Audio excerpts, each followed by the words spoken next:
రిషి రెండో ఎక్కం చెప్పు. రెండెక్కం రెండు రెండ్ల ఆకాష్ నువ్వు చెప్పు. రెండొక్కట్ల రెండు రెండ్ల నాలుగు రెండు మూడుల. స్టూపిడ్ ఈడియట్స్, ఎక్కాలు కూడా వస్తారు బెరిక చేసావిస్తారు. సమ్మర్ అనగానే సంకలు గుద్దుకుంటురి, హాలిడేస్ అనగానే హాయిగా తిరుగుతురి. చదువుతేమైంది, పుస్తకాలకి ఏమైనా పురుగు పెట్టినాయా? సార్ లంచ్ బెల్ మోగింది. Shut up useless fellow. అన్నం మీద పెట్టే ఇంట్రెస్ట్ అక్షరాల మీద పెట్టు. కడుపు నిండితే కాదు, కడుపు మండితే చదువు విలువ తెలుస్తుంది. Non sense. సమ్మర్ ఎంజాయ్ చేయడానికే కదా సార్. మీరు మాత్రం గోవాల గోషతో తిరగచ్చు, మేము చెరువులో చెడ్డీతో తిరిగితే తప్ప.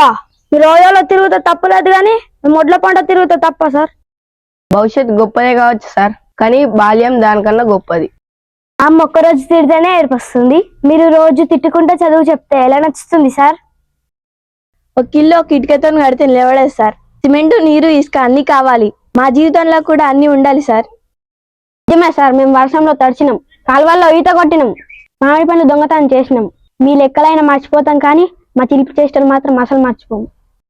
ఒక్క ఓడలో ప్రయాణం చేస్తే ఆఖరికి తీరాన్ని చేతాం, కానీ ప్రతి అలపై ఆడుకున్న వాళ్ళే నిజంగా సముద్రాన్ని ఆస్వాదిస్తారు. ఒక ఫంక్షన్ లో అన్నం ఒకటే పెడితే దాన్ని ఫంక్షన్ అంటారా సార్? పప్పు చికెన్ మటన్ అన్ని పెడితేనే ఫంక్షన్ అంటారు సార్. చదువు ఒక్కటే జీవితం కాదు సార్. శబాష్.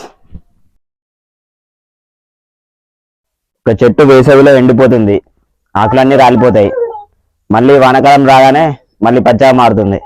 అలాగే మీరు కూడా వేసవి చదువులు వాడిపోవచ్చు. వానలా వర్షింప చేయడానికి మేమున్నది. ఎలా బ్రతకాలో నేర్పేదే చదువు, కానీ బ్రతికినంతకాలం చదివితే జీవితమే ఉండదు.